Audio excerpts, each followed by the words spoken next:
Hi, welcome to our next class. This is Sandy, your rec center dietitian, and today we're going to talk about type 2 diabetes. So you've seen this slide before if you've watched the pre-diabetes slides, but this one, again, focusing on the diabetes type 2, your HbA1c, or that hemoglobin A1c, which is that average of the blood sugar in your blood cells over a 2 to 3 month period, that they'll check to see where you're at as far as what stage of diabetes you may have. That is at that 6.5 or above level. If you test your fasting blood glucose, it's 126 or above.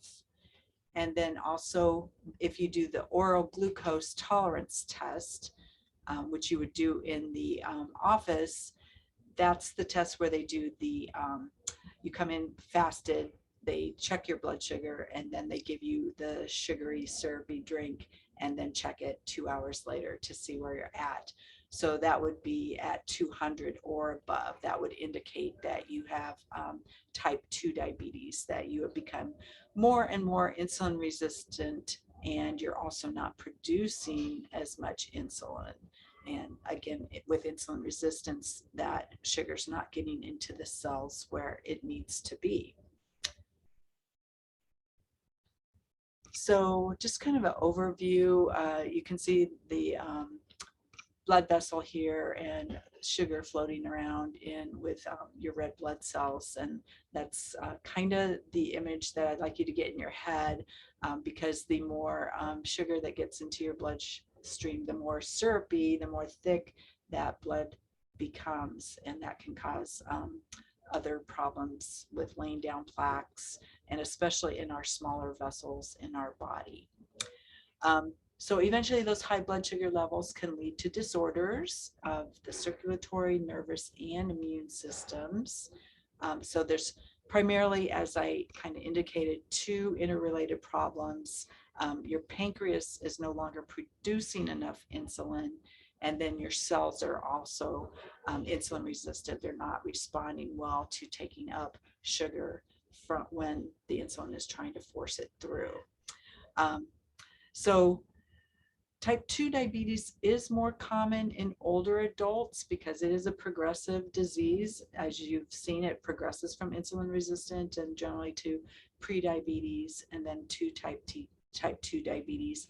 But we are seeing it more prevalent in younger children and younger adults because of our sad diets, our standard American diets, where we do eat a lot of fat, a lot of sugar, and we put on that weight around the center of our body.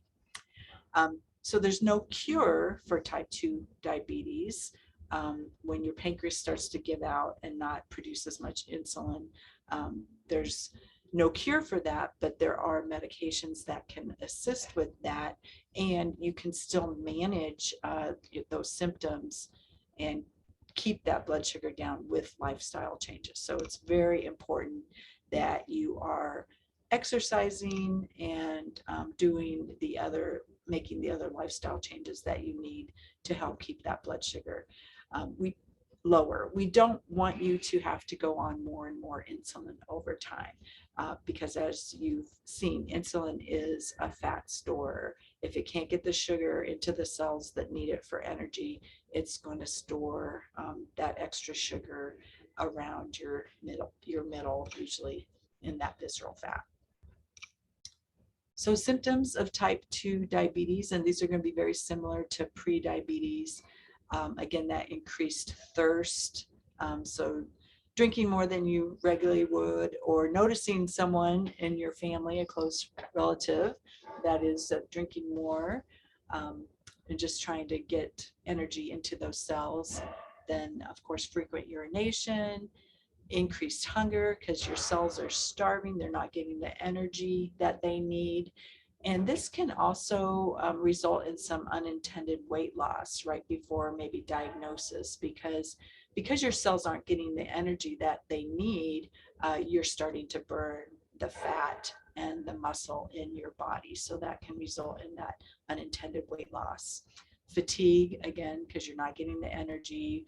Blurred vision, slow healing sores, frequent infections, numbness or tingling in the hands or feet can be also a sign.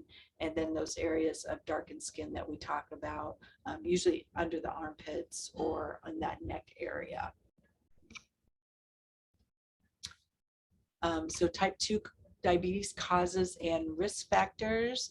And again, I know you've seen these if you went through the pre-diabetes slides, but it's worth going through again and knowing what these risk factors causes are, and also if you didn't watch the previous slides. So again, you're older, you're over age 45, you have that waist circumference above 40 inches for men, above 35 inches for women. You're eating a lot of red meat, processed meats, and drinking sugary beverages. You're not eating enough fruits and vegetables, nuts, whole grains, and olive oil, which are healthy foods for people with blood sugar issues. Your ethnicity is African American, Native American, Latino, or Pacific Islander. You are overweight or obese, so you're carrying those extra pounds, and particularly around your middle. You might have high cholesterol, high triglycerides. High triglycerides are usually caused by excess alcohol in the diet or excess sugar. Low HDL or high LDL, that lousy cholesterol. Lack of exercise. You've had gestational diabetes or given birth to a 9-pound or more baby. You have polycystic ovarian syndrome, PCOS. You might have some of those sleep disturbances such as sleep apnea, or you work a changing shift or a night shift. You show those signs of insulin resistance, and you have a parent or sibling that has type 2 diabetes. That's going to put you at greater risk of developing type 2 diabetes yourself. So long-term consequences of type 2 diabetes, and I think this is really important to know, and why it's so important to keep your diabetes under control. So again, that heart and blood vessel disease, so including heart disease, strokes, high blood pressure, and narrowing of the blood vessels. And again, you know, if you think of mixing sugar into water, how that thickens the water, just imagine putting more sugar into your bloodstream. That is also going to affect the thickness of that blood and make it easier to lay down those plaques. And that's very dangerous for those smaller vessels. Nerve damage, neuropathy, that's common in the limbs. That can be shown by, you know, signs of tingling, numbness, burning, pain, or eventual loss of feeling. That usually will begin in those smaller fingers, toes, and then that can spread. It can be very painful. Neuropathy in the feet or hands can be very painful. So we want to watch that. Diabetes can also lead to chronic kidney disease. In fact, diabetes and high blood pressure are the top causes of chronic kidney disease and kidney failure. And if you do reach that end stage kidney disease, then you would require dialysis or possibly a kidney transplant. Diabetes increases the risk of serious eye diseases, cataracts, glaucoma, and it may damage the blood vessels of the retina, potentially leading to blindness. So again, those small vessels that go to the eyes and all the small vessels again in the body are going to be more affected by diabetes. Diabetes may also lead you more susceptible to skin problems, including bacterial and fungal infections. And also you might notice with people that have diabetes that they have slower healing of their wounds, and they can get more serious infections with those wounds if they are left untreated. And if you do have that neuropathy, especially in the feet, and you're not checking your feet regularly, it is easy to maybe have an infection, get an infection or something into a small wound in the foot. So making sure that you have yourself are checking those feet, or you have someone else checking those as well.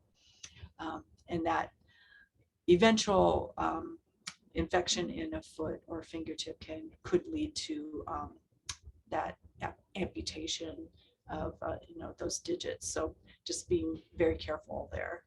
Hearing impairment is more common in people with diabetes. Obstructive sleep apnea is common in type 2 diabetes, and obesity may be the main contributing factor to both conditions, but they haven't linked or determined whether treating sleep apnea will actually improve the blood sugars. And type 2 diabetes also seems to increase the risk of Alzheimer's disease and other diseases, including dementia. Poor control of blood sugar levels is linked to more rapid decline in memory and other thinking skills. And again, if you think about having thicker blood, maybe the oxygen is not getting to the brain and again, other areas of the body where you need it. So could definitely play a role in dementia. That is all for the diabetes talk. Next week, we will talk lifestyle strategies, and we will also have a video this week on increasing fruits and vegetables and fiber in the diet. So thanks for joining, and I will talk to you again soon.